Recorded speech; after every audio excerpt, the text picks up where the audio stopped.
Hello viewers. सब लोग ठीक ठाक ना इस लॉकडाउन के चक्कर में। कोरोना का भौकाल चल रहा है अभी दुनिया में, तो कृपया सब सावधानी बरतें। मास्क और सैनिटाइजर का जितना हो सके उतना यूज़ करें और खुद को सेफ रखें। इस लॉकडाउन में सब देख रहे हो कि पैसों की कितनी कमी हो रही है। सबको पैसों की ज़रूरत पड़ रही है और पड़ती है हमेशा। हर किसी के मन में आज यही विचार आ रहा होगा कि काश कहीं से पैसे आ जाए और पैसों का टेंशन थोड़ा कम हो जाए। यही बात अगर हमने पहले कभी सोची होती तो आज इतना टेंशन लेने की ज़रूरत नहीं पड़ती। अगर कहीं सेविंग्स होती या कहीं इन्वेस्टमेंट किया होता तो आज टेंशन थोड़ा कम होता। इसी टॉपिक पे आज हम बात करने आए हैं कि इन्वेस्टमेंट क्यों ज़रूरी है और इन्वेस्टमेंट के क्या क्या टाइप्स हैं। हमें अपने मंथली सैलरी में से कितना इन्वेस्टमेंट करना चाहिए ताकि घर भी संभाल सके और कुछ इन्वेस्टमेंट भी कर सके। एक पीरियड बाद हमें इतना इतना रिटर्न्स मिले, मेरी लाइफ सेट हो, मतलब कि हम सबकी लाइफ सेट हो और हम सब बिना टेंशन जिए। हर किसी का एक सपना होता है कि उसके पास भी बाइक हो या कार हो या एक अच्छा सा घर हो, लेकिन ये सपना सपना ही रह जाता है बहुत जन का। क्यों? तो पैसे का प्रॉब्लम, पैसे कम पड़ रहे हैं। यही बात तक पे अगर हम सब कुछ समय निकाल कर एक छोटा सा इन्वेस्टमेंट प्लान बनाए तो कैसा होगा। मैं ऐसा नहीं बोल रहा हूँ कि लाखों रुपए इन्वेस्ट करो। अगर एक जन मंथली सैलरी में से सिर्फ 1000 रुपीज़ से भी शुरुआत करता है इन्वेस्टमेंट करने का, तो फिर भी वो 1000 रुपीज़ कुछ समय बाद एक बहुत बड़ी अमाउंट बनती है जो कि हम सोच भी नहीं पाते। लेकिन ये प्रोसेस इतनी स्लो होती है, इसलिए हम सोचते हैं कि कौन पैसा डालेगा, इतना कौन वेट करेगा, ऐसा सब। और इसलिए हमारे सपने सिर्फ सपने ही बन के रह जाते हैं। यही सपने सच करने के लिए हम वीडियो में आगे बढ़ते हैं और इन्वेस्टमेंट के टाइप्स के बारे में जानते हैं। इन्वेस्टमेंट करने के बाद हमें जो इंटरेस्ट मिलता है उसमें भी दो टाइप के होते हैं। एक होता है सिंपल इंटरेस्ट और दूसरा कंपाउंड इंटरेस्ट। सिंपल इंटरेस्ट वो है जिसमें आपको एक प्रिंसिपल अमाउंट पे फिक्स रेट ऑफ इंटरेस्ट मिलता है।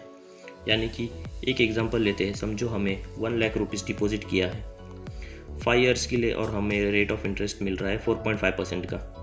तो हमारा प्रिंसिपल अमाउंट प्लस इंटरेस्ट मिला के 1,22,500 रुपीज़ इन टोटल रिटर्न्स मिलता है। और कंपाउंड इंटरेस्ट में भी रेट ऑफ इंटरेस्ट फिक्स ही रहता है, बट इसमें हमें प्रिंसिपल अमाउंट पे इंटरेस्ट मिलता है और प्लस इंटरेस्ट पे भी इंटरेस्ट मिलता है। एक एग्जांपल देखते हैं, सेम एग्जांपल लेते हैं। 1 lakh rupees principal amount invest किया है 5 ईयर्स के लिए और same interest rate of interest मिलता है 4.5% सॉरी। तो 5 ईयर्स बाद हमारा टोटल प्रिंसिपल प्लस इंटरेस्ट मिला के 1,24,600 रुपीज़ होता है। ये देख के आपको लग रहा होगा कि ये बहुत छोटी अमाउंट है, इसमें कौन सा बड़ा फ़र्क है। लेकिन यही अमाउंट अगर आप 10 ईयर्स बाद या 15 ईयर्स बाद देखोगे तो करीब करीब आपकी प्रिंसिपल अमाउंट डबल होती है, यानी कि पैसा डबल। चलो ये भी देख लेते हैं कि पैसा कैसे डबल होता है। हमने जो अमाउंट इन्वेस्ट किया था वो कितना होता है 10 ईयर्स बाद। सिंपल इंटरेस्ट के बेसिस पे देखें तो हमारी अमाउंट 1,45,000 होती है और कंपाउंड इंटरेस्ट के बेसिस पे देखें तो हमारी अमाउंट 1,55,297 रुपीज़ होती है।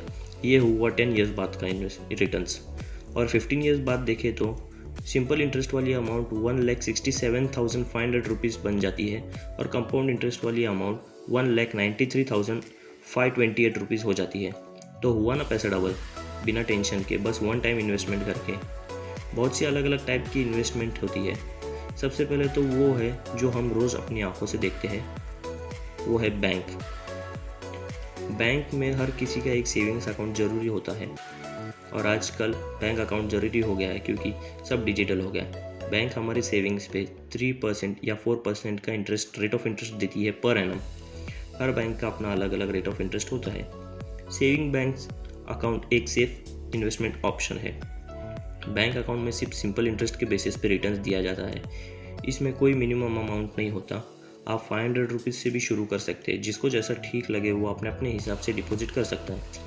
दूसरा ऑप्शन है एफडी, यानी कि फिक्स डिपॉजिट। एफडी में हम एक लम सम अमाउंट डिपॉजिट करते हैं और एक स्पेसिफिक टाइम पीरियड डिसाइड करते हैं, यानी कि 5 ईयर्स या 10 ईयर्स। और इसमें हमारा एक specific rate of interest lock होता है।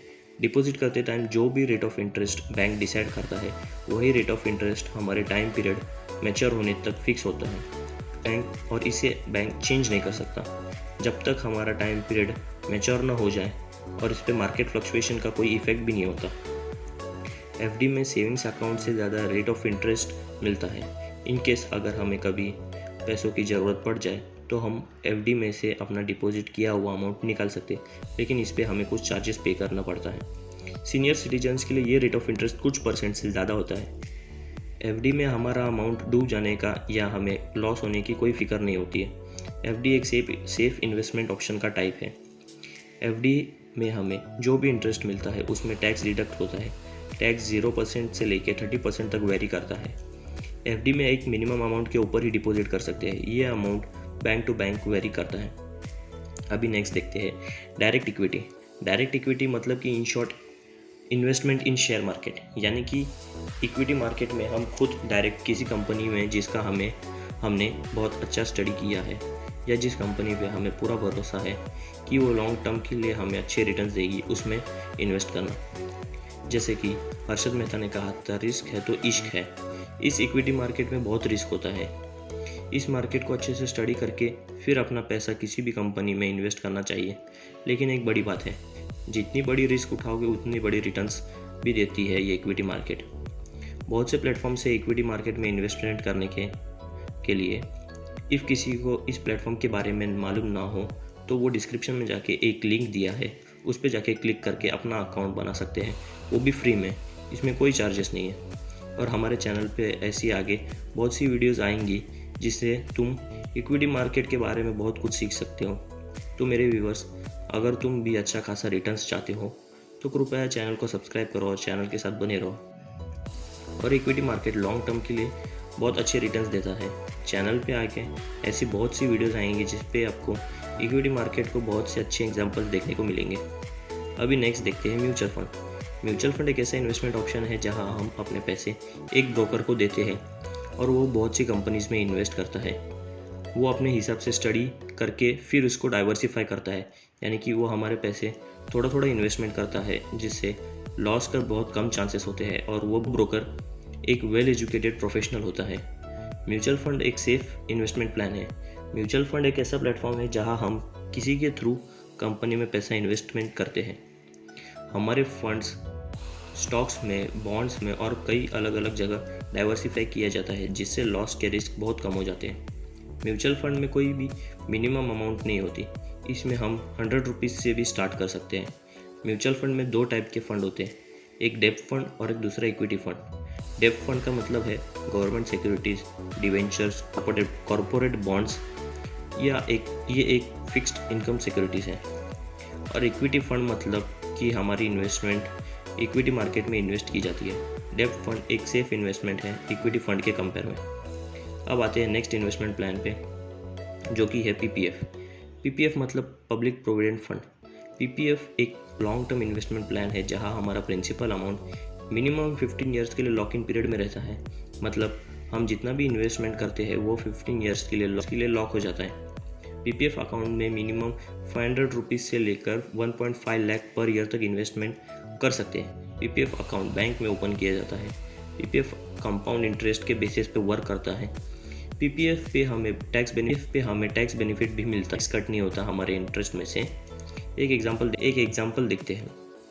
पीपीएफ इन्वेस्टमेंट पे अगर हम में से कोई एक जन 1 लाख पर ईयर इन्वेस्ट करता है 15 ईयर्स के लिए, तो 15 ईयर्स बाद उसकी मैच्योरिटी अमाउंट होगी 27,12,139 रुपीज़, यानी कि total principal 15 lakh plus total interest 12,12,139 rupees.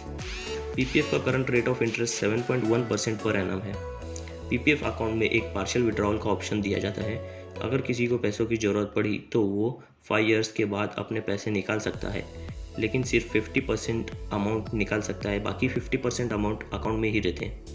PPF account में और एक ऑप्शन दिया जाता है, अगर किसी को 15 ईयर्स के बाद भी अपना मैच्योरिटी पीरियड बढ़ाना है तो 5 ईयर्स से बढ़ाया जा सकता है। अब आते हैं नेक्स्ट इन्वेस्टमेंट पे, गोल्ड में इन्वेस्ट करना। मतलब कि सोना पहनना किसको पसंद नहीं है। हर कोई चाहता है कि उसके पास एक गोल्ड रिंग हो या गोल्ड की चेन हो या कुछ और गोल्ड का सामान हो, लेकिन खरीदता नहीं है चोरी होने के डर से। सिंपल सॉल्यूशन है उसके पीछे कि अगर हम गोल्ड बार या गोल्ड कॉइन खरीदें और उसे बैंक लॉकर में रखें सेफली, तो उसे किसी चीज़ का डर नहीं होगा और गोल्ड रखे ख़राब भी नहीं होता।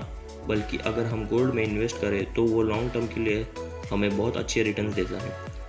और अगर आप ज़्यादा बड़ी अमाउंट नहीं इन्वेस्ट कर सकते तो आप एक छोटी सी अमाउंट लेके भी स्टार्ट कर सकते हैं गोल्ड फंड में इन्वेस्ट करना।